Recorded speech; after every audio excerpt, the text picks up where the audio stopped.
Imagine caminhar por um vale coberto de ossos. Silêncio absoluto. Nenhum sinal de vida. Apenas restos secos, espalhados, abandonados pelo tempo. Agora, escute. Uma voz poderosa rompe o silêncio da morte e pergunta: Filho do homem, poderão viver estes ossos? Essa não é apenas uma cena apocalíptica. É uma revelação divina. Um dos momentos mais impactantes de toda a Bíblia. Uma visão tão profunda que atravessa o tempo, a história e o coração humano, alcançando aqueles que hoje se sentem vazios, derrotados, sem esperança. Seja muito bem-vindo ao canal Bíblia e Fé, o seu lugar de reflexão, renovação e profundidade espiritual. Aqui, nós mergulhamos nas Escrituras Sagradas, não apenas para entender, mas para viver cada palavra com intensidade. E hoje, prepare-se. Vamos juntos explorar o Vale dos Ossos Secos. Uma visão que vai muito além do que os olhos podem ver. Que fala da dor de um povo destruído, da esperança que renasce do improvável e do poder sobrenatural de um Deus que chama à existência aquilo que não existe. Portanto, se você ainda não é inscrito no canal, clique agora em inscrever-se.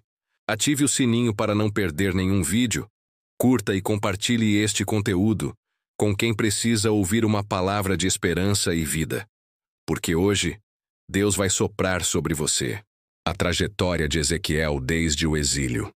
A história do profeta Ezequiel começa em um momento de dor coletiva para o povo de Judá.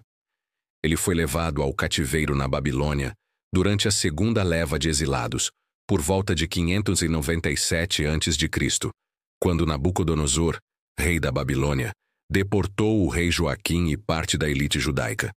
Ezequiel era um sacerdote, filho de Buzi, e provavelmente teria servido no templo em Jerusalém se não tivesse sido levado ao exílio. Aos 30 anos de idade, recebeu seu chamado profético às margens do rio Quebar, em meio aos exilados. Seu ministério começa com uma das visões mais impactantes da Bíblia. Ele viu os céus se abrirem e contemplou a glória de Deus. Essa visão inaugural foi marcada por 4 seres viventes com rostos diferentes, rodas dentro de rodas cheias de olhos, e acima deles, o trono de Deus com a aparência de um homem cercado de fogo e esplendor. Essa manifestação sobrenatural não apenas estabeleceu sua missão como profeta, mas também revelou que, mesmo no exílio, a glória de Deus não havia sido limitada ao templo em Jerusalém. Deus estava com seu povo, mesmo em terras estranhas. O ministério de Ezequiel foi profundamente simbólico.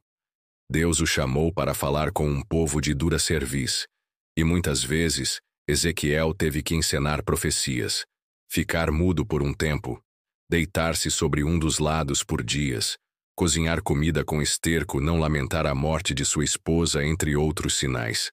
Cada ação era um testemunho visual da mensagem divina. O objetivo era despertar um povo espiritualmente adormecido. Ao longo de sua jornada, Ezequiel experimentou intensamente tanto o juízo quanto a esperança. Os primeiros capítulos de seu livro denunciam com veemência os pecados de Israel e anunciam a destruição total de Jerusalém. No entanto, após a confirmação do juízo com a queda da cidade, Ezequiel passa a profetizar sobre restauração, renovação espiritual e a promessa de um novo coração para o povo. Ezequiel foi uma ponte entre a justiça e a misericórdia divinas. Sua vida demonstra que, mesmo em tempos de destruição e dor, Deus não está em silêncio. Ele levanta homens e mulheres para serem voz profética em meio ao caos e, como Ezequiel, chama seus servos a uma entrega radical. Seu ministério atravessa a dor do exílio para apontar para uma restauração gloriosa, em que Deus mesmo soprará vida sobre aquilo que foi considerado morto. A degradação espiritual de Israel e sua representação no vale. O povo de Israel, que fora chamado para ser nação santa e luz para os gentios, mergulhou em uma decadência espiritual progressiva. Essa degradação não foi apenas uma rejeição das práticas religiosas verdadeiras, mas uma traição profunda à aliança com Deus. A idolatria se espalhou. A justiça foi corrompida e os líderes espirituais e civis se afastaram da verdade. Os profetas anteriores a Ezequiel, como Isaías e Jeremias, já haviam alertado o povo. Mas o coração de Israel estava endurecido. A visão do Vale de Ossos Secos, registrada em Ezequiel 37, é o ponto culminante da representação dessa decadência espiritual. Deus leva Ezequiel a um vale repleto de ossos sequíssimos. Não há sinal de vida. É uma imagem de morte, desolação e abandono. Aqueles ossos são uma metáfora da condição espiritual de Israel, sem vida, sem esperança, sem conexão com o Deus que lhes deu identidade e propósito. Esse cenário é perturbador porque revela o quão longe uma nação pode ir quando se desliga da fonte de vida. O Vale de Ossos Secos é também uma dura representação da destruição de Jerusalém e do Templo, eventos que abalaram a identidade do povo judeu. Eles estavam agora em terra estrangeira, sem soberania, sem templo e sem perspectiva. Pareciam mortos-vivos. Porém, mesmo diante desse quadro de ruína total, Deus não fecha os céus. Ele não abandona seu povo. Ao mostrar o vale a Ezequiel, Deus está preparando o terreno para uma revelação de poder restaurador. O próprio Senhor reconhece a gravidade da situação, mas não a considera definitiva. O vale não é o fim. É o ponto de partida para uma restauração sobrenatural. A degradação espiritual de Israel se torna um espelho da condição humana afastada de Deus. Quando trocamos a verdade pela mentira, a vida pelo pecado, o relacionamento com Deus por religião vazia, nos tornamos como ossos secos. Mas a história de Ezequiel mostra que Deus ainda visita vales, ainda chama profetas, ainda fala sobre vida onde tudo parece morte. O simbolismo dos ossos secos. A visão de Ezequiel 37 não é apenas uma descrição da condição espiritual de Israel, mas também uma revelação profunda do coração de Deus e de sua capacidade redentora.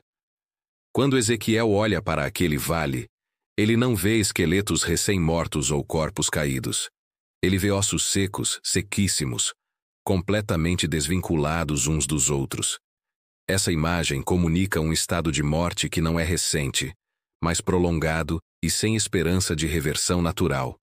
O simbolismo dos ossos secos é vasto e profundo. Eles representam o fim da força humana, o esgotamento total da vitalidade espiritual e a separação entre as partes que deveriam estar conectadas. Israel, como nação, estava fragmentado.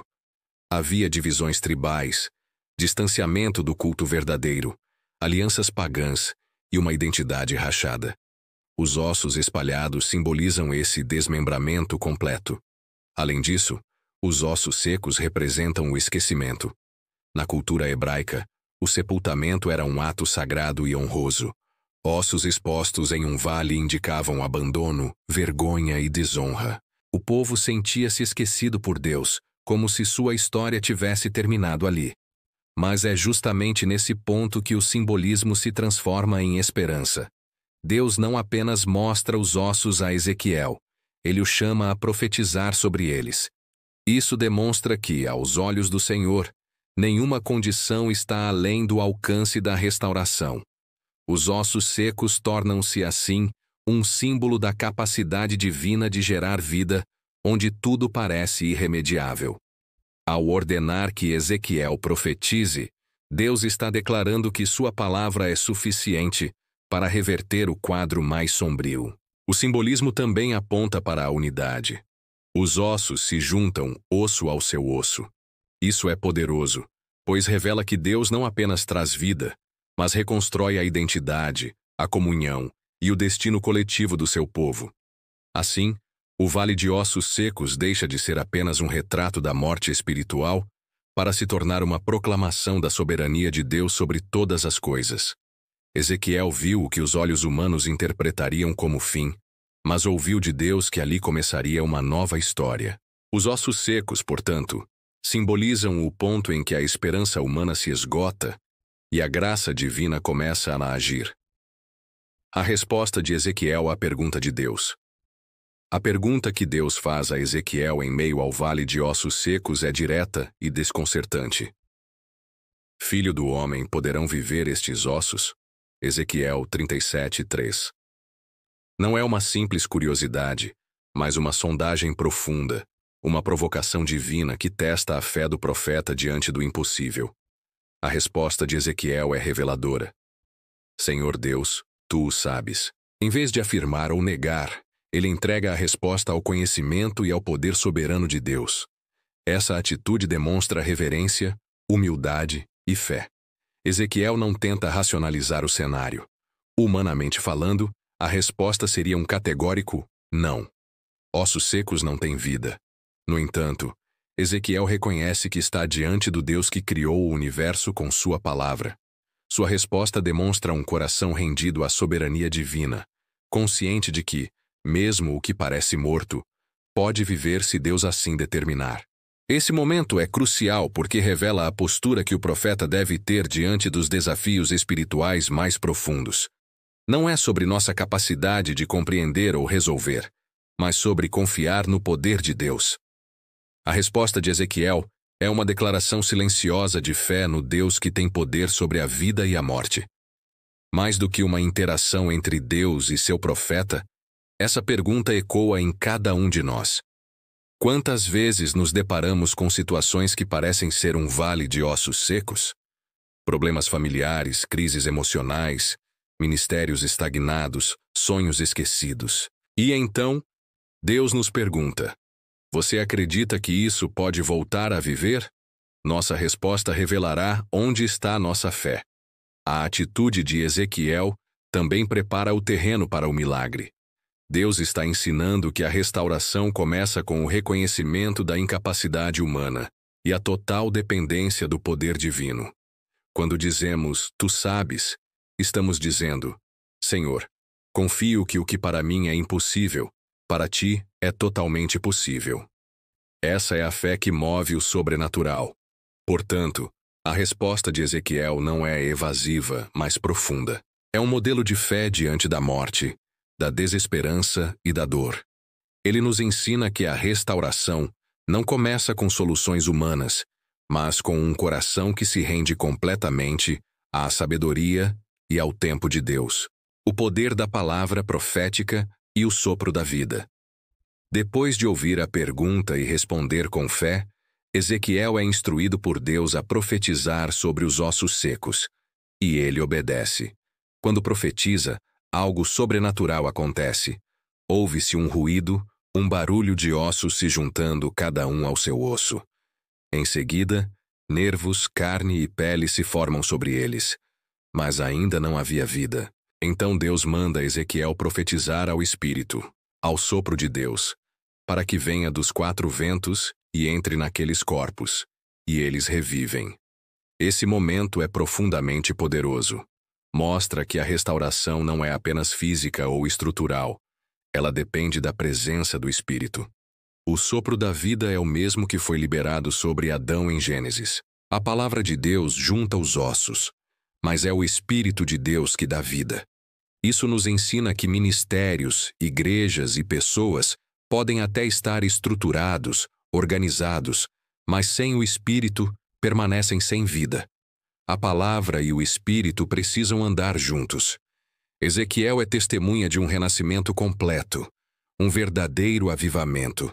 A visão do vale se transforma em um exército em pé, forte, revivido e pronto para cumprir o propósito de Deus.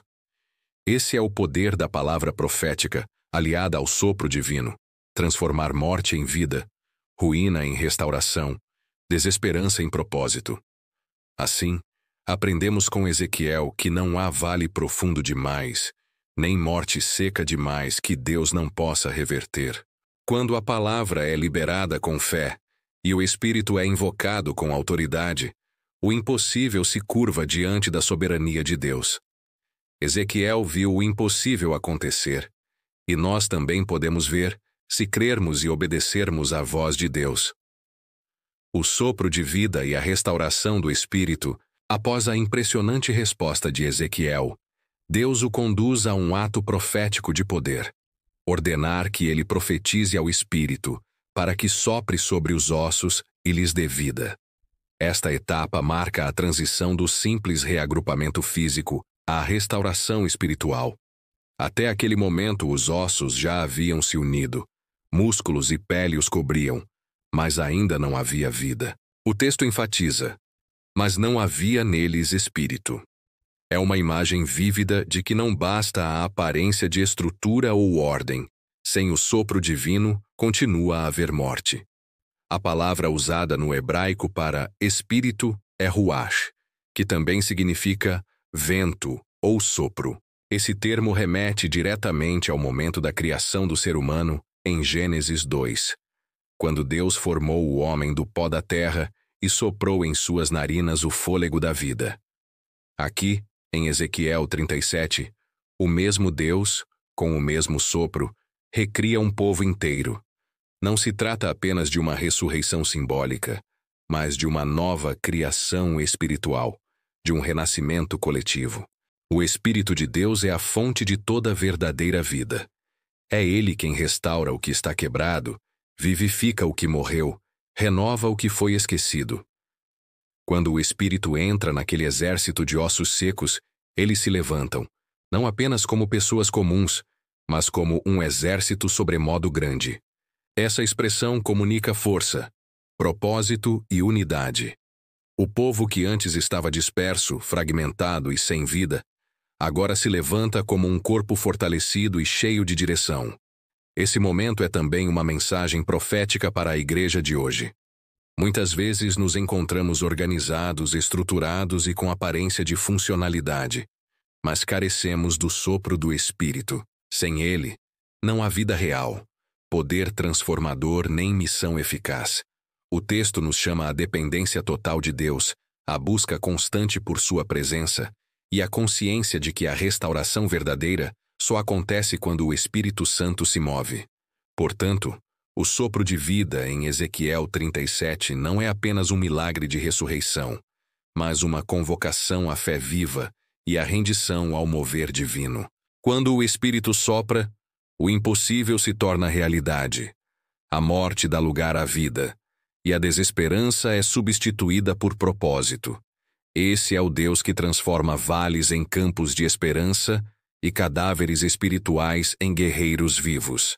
A história do profeta Ezequiel nos lembra que não existe situação tão seca, tão morta, tão fragmentada que esteja fora do alcance de Deus. O vale de ossos secos, com toda sua aparência de fim, foi transformado em palco da glória de Deus. Ezequiel nos ensina que quando confiamos na palavra e no sopro do Espírito, até o impossível se torna possível. Em tempos de crise, desânimo ou silêncio espiritual, que possamos ouvir a pergunta de Deus ecoando em nossos corações. Filho do homem, poderão viver estes ossos? E como Ezequiel, que nossa resposta seja uma entrega confiante. Senhor Deus, Tu o sabes. Se esta mensagem falou com você, curta este vídeo, compartilhe com alguém que precisa de esperança e inscreva-se no canal Bíblia e Fé. Aqui, juntos, mergulhamos nas Escrituras em busca de verdades transformadoras para os nossos dias. Que Deus continue soprando vida sobre sua história. Até o próximo vídeo.